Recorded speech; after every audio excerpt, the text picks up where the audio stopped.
পৃথিবীতে মসজিদ আছে, কিন্তু কাবা দামি। কাবার সাথে কোনো মসজিদের তুলনা দেওয়া যাবে? সমস্ত মসজিদ আল্লাহর ঘর, কিন্তু কাবা স্পেশাল। আল্লাহ বলতেছে কাবাতুল্লাহতে গিলাফ চড়াও, গিলাফ চড়াও। কালো কালো গিলাফ চড়ানো হয়, পরিবর্তন করা হয়, গিলাফ পড়ানো হয়। স্পেশাল কাবাকে বলতেছে, কাবাকে স্পেশাল। এরপরে বলতেছে সারা দুনিয়াতে কত রকমের কিতাব আছে, কিন্তু কোরআনের সমকক্ষ কোনো কিতাব হতে পারে? বলতেছে কোরআনের মধ্যে গিলাফ চড়াও, মোলাদ দাও, স্পেশাল করে রাখো, যাতে দেখতেই বোঝা যায় যে এটা কোরআন। জিজ্ঞেস করলাম আল্লাহ এখন নেক বান্দা কিভাবে চিনবো? তখন বলতেছে এই কোরআন আর কাবাকে যিনি মনের মধ্যে ধারণ রেখেছে সাধারণ বান্দার মতো শুয়ে থাকবে, কিন্তু আমার সাধারণ বান্দা তাদেরকে বানাবো না। আল্লাহর ওয়ালিদের উপরও গিলাফ চড়াও, তাদেরকেও স্মরণ করো, যাতে বান্দা মনে রাখে যেমনি ভাবে কাবা এবং কোরআনকে স্পেশাল করেছি, তেমনি ভাবে আল্লাহর ওয়ালি বন্ধুদেরকে, আমার বন্ধুদেরকে স্পেশাল করেছি। সুবহানাল্লাহ। ফাজকুরুনি আযকুরুকুম। হযরতে মাহমুদ গজনবী আলাইহিস সালাম অনেক বড় একজন আল্লাহ ওয়ালা ছিলেন। হিন্দুস্তানে ওনার শাসন ছিল, সম্রাট ছিলেন। এটা এখনকার জামানার অনেক বড় জরুরি একটা, আমি মনে করি, হাদিসে। তো কিতাবে যেসব বিষয়গুলি আছে এগুলো কেউ ফেলে দিতে পারবে না। মাহমুদ গজনবী আলাইহিস সালাম সম্রাট ছিলেন, মুসলমান শাসক। চিন্তা করতেন, তিনটা প্রশ্ন তেনার ভিতর সবসময় উনবুন করতো, সবসময় তিনটা প্রশ্ন তেনাকে খেয়ে যেত। উত্তরগুলি তালাশ করতেন। চিন্তা করতেন প্রথমত যে তিনি সুলতান সুবুগুদ্দিনের ছেলে কিনা, কারণ জন্মের পরে ওনার বাবাকে দেখেন নাই। চিন্তা করছেন আমি কি সুবুগুদ্দিনের ছেলে। দ্বিতীয় প্রশ্ন কাজ করত, কিয়ামত কি আসলেই হবে? তৃতীয় প্রশ্ন হলো, এই যে আলেমরা বলে তেনারা ওয়ারাসাতুল আম্বিয়া, নবী রাসূলদের ওয়ারিস, এটা কি সত্য নাকি এমনি তাদের পেট চালানোর জন্য? নাউজুবিল্লাহ, এরকম আছে না কিছু? মাহমুদ গজনবী তিনটা প্রশ্ন তেনার মনের মধ্যে সবসময় খেয়ে যেত যে এই উত্তরগুলি কোথায় পাবো। তো হযরতে মাহমুদ গজনবী আলাইহিস সালাম একদিন হিন্দুস্তানের এক রাস্তা দিয়ে হাঁটতেছেন। হাঁটতে হাঁটতে দেখেন যে একটা ছোট্ট তলাবে ইলম, ছোট্ট ছোট্ট যে বাচ্চারা পড়াশোনা করে, তলাবে ইলম, হেফজখানায় পড়ে হয়তো বা কোরআন শিখছে, এরকম ছোট্ট একটা বাচ্চা এক হিন্দু ঘরের পাশে বসে কিতাব পড়ছেন, ইবারত পড়ছেন। তো এমন অবস্থায় দেখতেছেন আলো কম। ওখানে হিন্দুদের ঘর থেকে একটা আলো আসে, কারণ হিন্দুস্তান ছিল, হিন্দুদের বেশি রাজত্ব ছিল। একটা ইট সরাইলে একটু আলোটা বেশি পড়ে, তো কাছাকাছি নিয়ে আলোর মধ্যে ইবারতটা পড়ছে। সুবহানাল্লাহ। হযরত মাহমুদ গজনবী দেখতেছে যে বাচ্চাটার পড়ার আগ্রহ বেশি, তার মানে নিশ্চয়ই অনেক ভালো স্টুডেন্ট। কাছাকাছি গেল, বাবা কি করছো? পড়াশোনা করছি। আচ্ছা মাশাআল্লাহ, তোমার বাবা মা? বলে আমি এতিম। আমি কি এতিম? আমার কেউ নেই। যার কেউ নেই তার কে আছে? আল্লাহ। বিশ্বাস হয়তো ইনশাআল্লাহ। যখন এটা বলছেন তখন হঠাৎ করে বলতেছে তুমি এতিম, তো এখানে পড়ছো বলে আমি এতিম, তবে আমার ইচ্ছা আমি আলেমে দ্বীন হব, আমি আমার নবীর শান, আল্লাহর শান প্রচার করব, সুবহানাল্লাহ, মানুষের কাছে হক পৌঁছে দিব। হযরত মাহমুদ গজনবী আলাইহিস সালাম চিন্তা করলেন, বলে দুইজন প্রজা রাখলেন, বলে তুমি এখানে দাঁড়াও। একটা চারাক কিনে দিলেন, বলতেছে এটার মধ্যে তেল শেষ হয়ে গেলে তেল ব্যবস্থা করবা, এই ছেলের যাতে পড়াশোনা কোনো বিঘ্ন না হয়, খাবার দাবার যা লাগে সব ব্যবস্থা করবা। সব ব্যবস্থা করে সুলতান মাহমুদ গজনবী ব্যবস্থা করে যখন চলে যাচ্ছেন ঘোড়ায় চড়ে, বলতেছে ওই সময় আমার এমন একটা অনুভূতি আসলো যে জীবনে কত দান সৎকার কত কিছু করেছি, কিন্তু আজকে তলাবে ইলম একটা ছাত্রর জন্য, একটা শিক্ষার্থীর জন্য, এতিম বাচ্চার জন্য করার পরে মনে এত প্রশান্তি আর কখনো পাইনি। সুবহানাল্লাহ। রাতে গেল, রাতে যাওয়ার পর যখন এখানে নামাজে এশা শেষ করে যখন তাহাজ্জুদ পড়ে ঘুমালেন, এদিক দিয়ে দুনিয়ার চোখ বন্ধ হলো, ওদিকে কিসমতের চোখটা আল্লাহ খুলে দিলেন, দয়াল নবীর সাথে দেখা হয়ে গেল। সুবহানাল্লাহ। নবীজি স্বপ্নে এসে বলতেছেন, হযরত মাহমুদ গজনবী বলতেছে আমার তিনটা প্রশ্ন ছিল, আমি সুবুগুদ্দিনের ছেলে কিনা, সমস্ত আলেমরা ওয়ারাসাতুল আম্বিয়া, নবী রাসূলদের ওয়ারিস কিনা, এবং কিয়ামত সংঘটিত হবে কিনা আদৌ। বলে আমি তিনটা প্রশ্ন আমার ভিতরে খাই করতো, আমার ভিতরে প্রশ্ন উকি দিত, কিন্তু আমার নবী যখন আমার সাথে স্বপ্নে দেখা করলেন আমার ভাগ্য খুলে গেল। আমার নবী এক উত্তরের মধ্যে তিনটা প্রশ্নের উত্তর দিয়ে দিলেন। বলতেছেন হ্যাঁ সুবুগুদ্দিনের ছেলে, আজকে যে আমার ওয়ারিসের খেদমত করেছিস, কাল কিয়ামতের ময়দানে আমি তোকে শাফাআত করে আমার সাথে জান্নাতে নিয়ে যাব। সুবহানাল্লাহ। আল্লাহু আকবার, আল্লাহু আকবার বলুন না।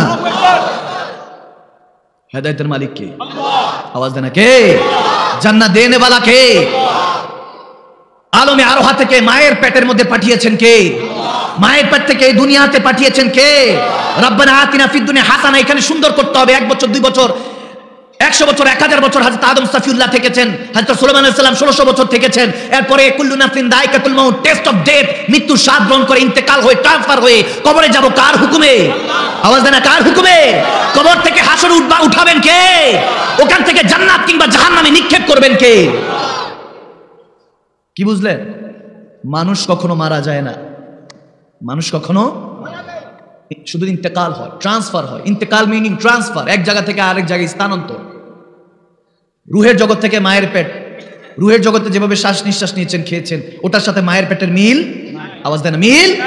মায়ের পেটে যেভাবে শ্বাস নিঃশ্বাস নিয়েছেন খেয়েছেন, 1 মিনিট পানি নিচে ডুব দিয়ে থাকতে পারবেন না।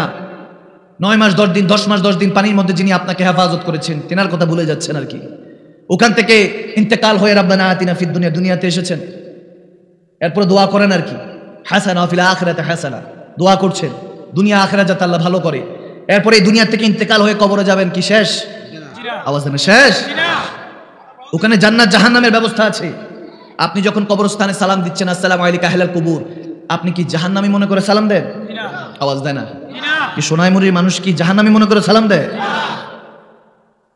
জান্নাতি মনে করে সালাম দেন। কিন্তু আপনি নিজেও জানেন এই কবরস্থানের মধ্যে পাপী আছে, সুদখোর ঘুষখোর আছে, বেনামাজিও শুয়ে আছে, আছে কি নাই? আবার আপনি জানেন একই কবরস্থানে হাজী সাহেব তাহাজ্জুদ গুজার বান্দাও আছে, আওয়াজ দেন, আছে কি নাই? আমার আল্লাহ সিস্টেম করে দিয়েছে বান্দাকে তুমি খারাপ বলতে পারবা না। তাহলে দুনিয়াতে কেন বলছে? হ্যাঁ, পার্থক্য এই জায়গায় যে কি ব্যাপার হুজুর, শাহজালাল ইয়ামানি এরকম উরুস হয়, মাহফিল হয়, আমাদের বেলা এরকম কেন শোয়াই দিয়ে সে বান্দা ভুলে যায়? কারণ আপনি তো আল্লাহকে ওভাবে স্মরণই করেন নাই। ওয়াশকুরুনি, আপনি যেভাবে স্মরণ করবেন তেমনি ভাবে মালিক স্মরণ করবে। এখন আল্লাহ কি বলবে, ও বান্দা আপনি আল্লাহ আল্লাহ বলতেছেন, আল্লাহ কিভাবে স্মরণ করবে? এই যে আজকে হাজী হাবিবুল্লাহ দরবেশ সাহেব, তেনার নামের উপরে মৃত্যুবার্ষিকী উপলক্ষে মাহফিল হয়েছে না? তেনার নামের উপরেই তো, তেনার কবরে ইসালে সওয়াব যাতে পৌঁছায় এই জন্যই তো হয়েছে। এইভাবে স্মরণ করে আমার আল্লাহ, সুবহানাল্লাহ কয় না? আপনার বান্দা, আপনার ছেলে, আপনার ওয়ারিসা আপনার জন্য ব্যবস্থা করবে। কথা বুঝেন নাই? এগুলোকে আমরা এখন ব্যবসা বানাই দিছি আমাদের। এক মুসলমান হঠাৎ করে হিন্দু হয়ে গেছে। বললাম আপনি তো আগে হিন্দু ছিলেন, এখন আবার হিন্দু হয়ে গেলেন। বললাম ইসলাম পড়ে, বলতেছি ইসলাম পড়ে মুসলমান হয়েছি, কিন্তু মুসলমানদেরকে দেখে আবার হিন্দু হয়ে গেছি, নাউজুবিল্লাহ। আমাদের বলার মধ্যে বিল্লিসান, বলার মধ্যে কোনো কিছু নাই, তাহসিন নাই। জুবান দিয়ে বলি কবরে যেতে হবে, মৃত্যু আছে, মৌত আছে, তাসদুকু বিল কলব, অন্তর থেকে মানি না। এই ওয়াজ মাহফিলের কোনো লাভ হবে না, আপনাদের কোনো লাভ হবে না। আপনি কি মনে করছেন আমার নবী 8-10টা মুর্দা মানুষের মতো মদিনাতুল মুনাওয়ারায় পড়ে আছে? না না, সাধারণ বান্দাই তো মরে না। আর তিনি তো সমস্ত নবীদের সম্রাট, সুবহানাল্লাহ বলেন। তিনি নবীদের সম্রাট, তিনি মদিনাতুল মুনাওয়ারায় এখনো উম্মতের নামায়ে আমল দেখেন, ফেরেশতারা প্রত্যেক দিন নিয়ে যায়। আপনার আমার মতো উম্মতদের নামায়ে আমল আমার নবীর কাছে পেশ হয়। বুখারী মুসলিম শরীফ মুত্তাফাক আলাইহি হাদিস, যখন হযরত ইব্রাহিম রাদিয়াল্লাহু তাআলা, আমার নবীর 3 নম্বর শাহজাদা, নবীজির আওলাদ 4 ছেলে ছিলেন 4 জন, কয়জন? মেয়ে ছিলেন 3 জন, কয়জন? টোটাল কয়জন? 7 জন। নবীজির প্রথম সাহেবজাদার নাম হলো তৈয়ব, দ্বিতীয় সাহেবজাদার নাম তাহের, তৃতীয় সাহেবজাদার নাম ইব্রাহিম, চতুর্থ সাহেবজাদার নাম কাসিম। তো 4 জন নবীজির 4 আওলাদকে আল্লাহ নিয়ে গিয়েছিলেন, কারণ নবীর পরে আর কোনো নবী হবে না। এই জন্য কাফেররা টিটকারি করতো, নাউজুবিল্লাহ। মুসলমানরা জানতেন। তো হযরত ইব্রাহিম নবীর তৃতীয় সাহেবজাদা যখন ইন্তেকাল করলেন, তখন ওই দিন সূর্যগ্রহণ হয়েছে। সূর্যগ্রহণ যখন হলো, সাহাবারা বলতেছেন নবীজির আওলাদ চলে গিয়েছে, তো এই জন্য আল্লাহ এই ব্যবস্থা করেছে। নবীজি মসজিদে নববীতে সবাইকে ডাকলেন, বলতেছে হ্যাঁ সাহাবারা সবাই মসজিদে আসো। বলছে এত ইমার্জেন্সি তলব, কোনো যুদ্ধ আছে কিনা, কোনো কিছু কার্যক্রম আছে কিনা? নবীজি বলতেছেন যে আসো। মসজিদে নববীতে নবীজি খুব গরম হয়ে বলতেছেন যে কোনো কিছু এগুলোর সাথে মিলাবা না, যে চন্দ্রগ্রহণ সূর্যগ্রহণ হয়েছে আল্লাহ হয়তো এরকম করেছে না। চন্দ্রগ্রহণ সূর্যগ্রহণ হলে ইস্তেগফার পড়ো। দেখবেন আমরা মুসলমানরা ওই বিড়াল একটা সামনে দিয়ে দৌড় দিলে বলে শেষ, আজকে কাজ শেষ, ঠিক কিনা? এই পিছন দিক থেকে কেন ডাক দিছো, কাজ আজকে শেষ, পিছন দিক থেকে কেউ ডাক দিলে, এরকম আছে না? বলবে বিসমিল্লাহে গলদ, নাউজুবিল্লাহ পড়েন। যেখানে বিসমিল্লাহ আল্লাহর নাম এসেছে সেখানে গলদ হতে পারে কিভাবে? আওয়াজ দেয় না, ঠিক কিনা? আবার বলে নামাজ টামাজ, কিসের নামাজ টামাজ? নামাজ কালাম, রোজা টোজা, রোজা কালাম বলতে হবে, কি রোজা টোজা? শব্দ চয়নের মধ্যে আমাদের বেয়াদবি, এগুলো পরিত্রাণ করতে হবে, ঠিক কিনা? শব্দ ব্যবহারে আমাদের জুবানের মধ্যে আদিনী কুল্লা আদাব, দিন প্রতিষ্ঠা আদবের উপর। আমার নবী বললেন এগুলো করবা না। এভাবে নবী শিক্ষা দিয়েছেন। সবসময় মাথা রাখবা, তুমি চাইতে থাকো, দুনিয়ার মানুষের কাছে চাইবা, দুনিয়ার মানুষ তোমাকে ফিরিয়ে দিবে, কিন্তু একজন নারাজ হয় না চাইলে, তিনি কে? আওয়াজ দেন, তিনি কে? যারা উঠে চলে যাওয়ার চলে যাক, আপনার হেদায়েতের রাস্তা আছে, আপনি বসে যান, আপনি কথা শুনেন। মনোযোগ আছে তো? আওয়াজ দেন, মনোযোগ আছে তো ইনশাআল্লাহ? আমার পেয়ারা নবী বলতেছেন দিলের মধ্যে ঈমান আনতে হবে। মাজমাউল জাওয়ায়েদ কিতাবের মধ্যে শের খুদা আলী কারামাল্লাহু ওয়াজহুল করিম তিনি বর্ণনা করছেন, হযরত আলী বর্ণনা করছেন, আমার নবীর কাছে এক গরিব সাহাবা এসেছে। কি সাহাবা? এখানে যদি ধনী থাকেন শোনার দরকার নেই, যদি বলেন হুজুর আমার অবস্থা ভালো না, তাহলে তাদের জন্য, তারা শুনেন। সুবহানাল্লাহ বলেন। গরিব সাহাবা এসেছে, ইয়া রাসূলুল্লাহ খুব যায় অবস্থা, খুব খারাপ দিন যাচ্ছে।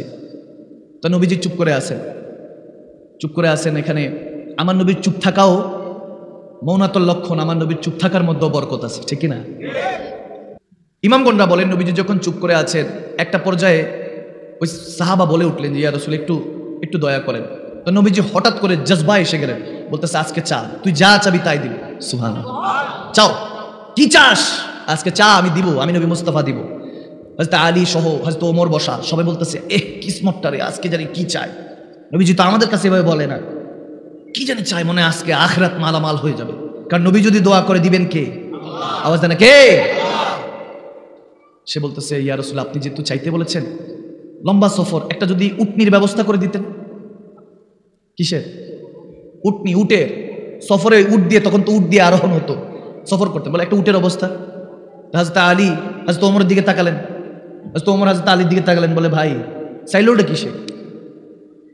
কি অপরচুনিটি, কত কিছু দামি, কত কিছু চাইতে পারতো, চাইলো কিসে? কারণ তুই দেখ কে চাইতে বলছে, কি চাইতে বলছে, দরবার দেখ, তোর প্রশ্ন দেখ, চাইলি কি? নবীজি বলতেছে আচ্ছা ঠিক আছে, উটনি দরকার, এই সাহাবার একটা উটনির ব্যবস্থা করে দাও। আব্দুর রহমান বিন আউফ রাদিয়াল্লাহু তাআলা ছিলেন কোটিপতি সাহাবা, তিনি একটা উটের ব্যবস্থা করে দিলেন। সুবহানাল্লাহ। নবীজি আবার বললেন ওই সাহাবাকে, আবার চা, কি চাস? আজকে তুই যা চাবি তাই দেওয়া হবে। সুবহানাল্লাহ। তখন শের খোদা আলী হযরত ওমর আবার নবীজির দিকে থেকে চেহারা ফিরিয়ে ওই সাহাবার দিকে তাকাইতেছে, বলে আরে চাস না কিছু একটা, জান্নাতে থাকার কিছু একটা চা। নবীজি বলতেছেন চাইলে তো এখন জান্নাত দিয়ে দিতে পারে, ঠিক না? ঠিক না? নবীজি দোয়া করলে তো আল্লাহ ব্যবস্থা করে দিবেন। এখন সে আবার চাইতেছে ইয়া রাসূল আপনি যেহেতু দিবেন, তাহলে ইয়া রাসূলুল্লাহ উটের উপরে একটু বসতে হবে, ওই বসার যে চামড়ার বসার স্থানটা, এটা একটু যদি ব্যবস্থা করে দিতেন। আল্লাহ আল্লাহ আল্লাহ। সাহাবারা কয় হায় রে কিসমত, চাইবো কোথায়, কি চাইবো? নবীজির সাথে জান্নাতে থাকার ব্যবস্থা, এরকম দোয়া চাইতে পারে? চাইতেছি কি? উটের উপরে সাওয়ারি। নবীজি মুচকি হাসলেন, বলেন ওমর ইয়া রাসূলুল্লাহ ব্যবস্থা করে দাও, করে দিলেন। আবার নবী বললেন শেষবারের মতো, আর কিছু আছে চাওয়ার? চা। সুবহানাল্লাহ। শুনে সে বলছে ইয়া রাসূলুল্লাহ যেহেতু দিবেনি, আসা যাওয়ার খরচটা যদি একটু। সাহাবারা কয় আরে এরকম নাদান বান্দা আছে না? আল্লাহর দরবারে গিয়ে আল্লাহ 10 কোটি টাকা দাও, সত্যি করে বলতেছি তোমার মসজিদে 1 লাখ টাকা দিব। এরকম বিজনেসম্যান নাই মনে হয়? আছে না? আছে না? এই তুমি দেখো নাই অমুক মাহফিলে মসজিদের মধ্যে আমি টাকা দিছি, আছে না? এই তুমি পোস্টারে হাজী সাহেব লেখো না কেন? আমি জানো না, গত বছর হজ করে আসছি। মনে হয় এই সমাজে নাই, মনে হয় এরকম আসেনি, সব জায়গায় ছিল। এরপর নবী শিখাচ্ছেন, দেখেন নবীজি বলতেছে তোমার কথা শুনে হায় রে সাহাবারা তো নবীজি যখন মুস্কি হাসি দিতেন সব সাহাবারা খুশি হয়ে যেতেন। সুবহানাল্লাহ। আমার নবী তাবাসসুম, মুস্কি হাসির মধ্যে রৌনক, মানে সব সাহাবাকে নিয়ে মনে যেন নিয়ে নিয়েছেন হাসি দিয়ে, মজমাটা নিয়ে নিয়েছেন, এরকম হতো। নবীজি মুস্কি হাসি দিয়ে বলতেছে তোকে দেখে